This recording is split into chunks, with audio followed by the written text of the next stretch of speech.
অনেক বাচ্চাদের নাকি ঠান্ডার ধাত থাকে, তবে আমার মেয়ের ক্ষেত্রে ভগবানের দয়ায় সেটা নেই। তবে মশায় কামড়ানোর একটু অ্যালার্জিটা রয়েছে।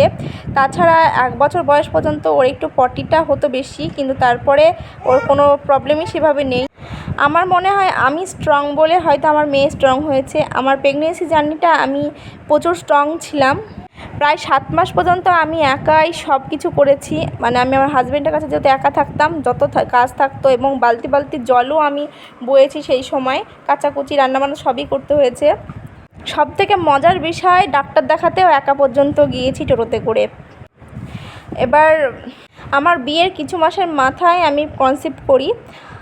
তারপরে প্রেগনেন্সি জার্নিটা পুরোটাই একাই সামলাতে হয়েছে বলতে গেলে। বেবি হওয়ার পরও আমি তাড়াতাড়ি মুভমেন্ট করি, তাড়াতাড়ি আমি সুস্থ হয়ে যাই। প্রায় 1 মাসের মাথায়ই আমি সব কিছু করতে পারি। তো তো আমার মেয়ে বৃষ্টিতেও ভেজে, রোদেও পড়ে। বৃষ্টি এখনও হচ্ছে, তো মাঝে মাঝে ও বৃষ্টিতে দৌড়ে চলে যায়, তো একটু একটু ভেজাই।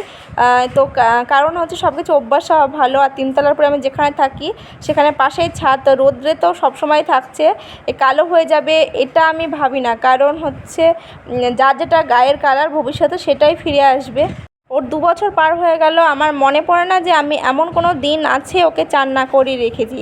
সবাই বারণ করে যে আজকে চান করাস না, আমি সবসময়ই ওকে চান করিয়েছি। আর ইদানিং আমি ওকে সবসময় সাবান মাখাই।